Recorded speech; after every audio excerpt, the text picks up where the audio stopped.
Hello दोस्तों, आप देख रहे हैं एमबीडी स्टोरी टेलर बॉबी के साथ। तो दोस्तों, आज मैं आपको एक ऐसे आदमी के बारे में बताऊंगा जिससे कि दाऊद इब्राहिम भी खौफ खाता था। इसके मुंबई में एक तरफा राज हुआ करता था। नाम था करीम नाला। 1980 के दौर का सबसे बड़ा बदमाश। कहा जाता था कि करीम नाला ही हिंदुस्तान का पहला डॉन था।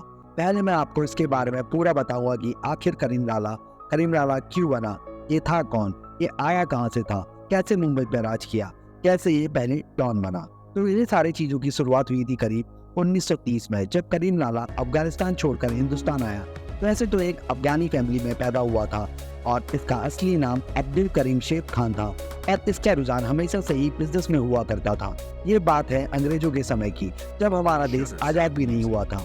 अब्दुल करीम शेख खान अफगानिस्तान से निकलकर पहले तो पेशावर आया, जो कि आज का पाकिस्तान है, और पेशावर से निकलकर उसने फिर बिजनेस के सिलसिले में मुंबई का रुख किया। करीम नाला मुंबई में एक जगह है ग्रैंड ट्रंक रोड, वहाँ एक किराए के घर में रहता है और वहीं से ही ये अपने बिजनेस की शुरुआत करता है। ये एक पाव बनाने की फैक्ट्री खोलता है, लेकिन ये फैक्ट्री में पाव तो बनाता था, पर उसी के साथ साथ ये जुआ भी खिलाने लगा उस फैक्ट्री में। उस समय मुंबई में ना कोई डॉन ना ही अंडरवर्ल्ड हुआ करता था, ये सब कुछ नहीं था।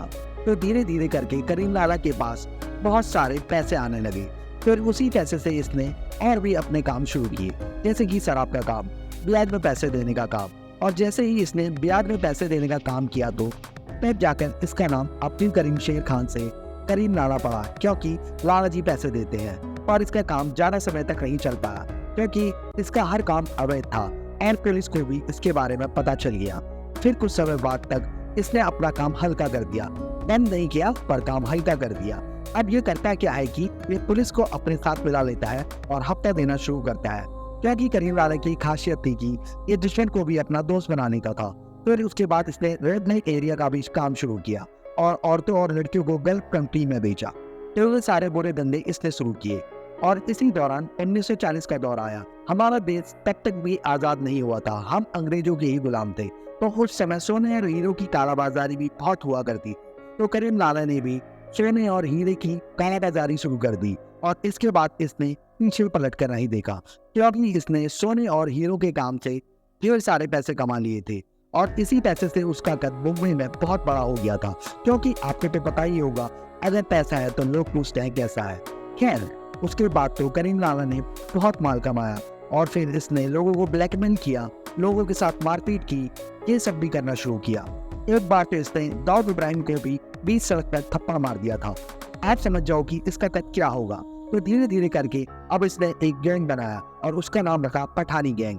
अब ये मारपीट के साथ साथ लोगों से हफ्ता भी लेने लगा, मतलब अब ये गुंडा भी बन गया था। जब ये अफगानिस्तान से आया था तो ये पठानी सूट ही पहना करता था, पर धीरे धीरे जैसे ही इसका कद बढ़ा और पैसे आए तो उसके बाद इसने पठानी सूट छोड़कर सूट पहनना शुरू कर दिया। चाइनीज का दौर आते आते करीम लाला लगभग मुंबई का एक बहुत बड़ा नाम बन चुका था।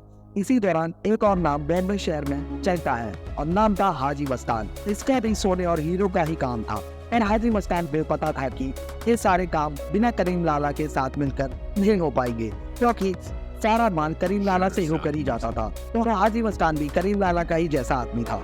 उसके मन में भी यही था कि पैन दुश्मनी करके नहीं, दोस्ती करके ही होगा। तो हाजी मस्तान करीम लाला के साथ मिलकर काम करता है और समुद्र का हिस्सा करीम लाला हाजी मस्तान की कंट्रोल में दे देता है। धीरे धीरे करके इन दोनों में दोस्ती भी हो जाती है। अब एंट्री होती है एक और इंसान की, ना वरदराजन। वरदराजन का मिजाज भी इन दोनों के ही जैसा था, दोस्ती कर लो दुश्मनी नहीं।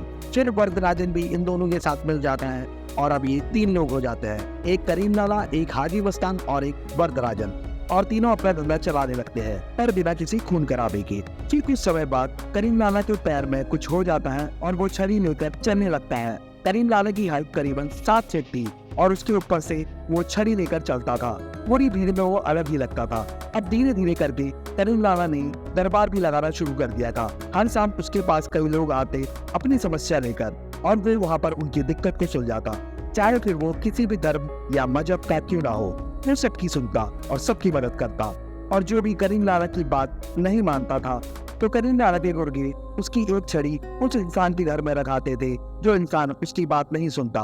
करीम लाला ने अपनी छड़ी को ऐसी भी और भी कई छड़ियां बनाई थी।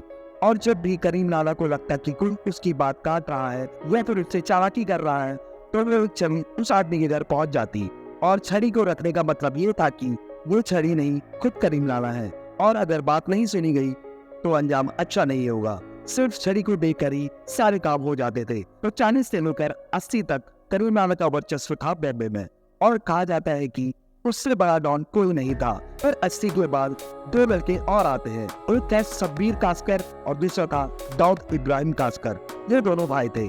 अब ये भी वो सारे काम करने शुरू करते हैं जो करीम लाला करता था, क्योंकि उस समय तक हाजी मस्तान पॉलिटिक्स में चला गया था और वर्ग आजम हिंदुस्तान छोड़कर लंदन में रहने लगा था। करीम लाला की उम्र भी करीबन 80 के पार में गई थी, कितना भी बूढ़ा हो गया था। करीम और दाऊद की गैंग बहुत सी बार आपस में भिड़ जाते थे।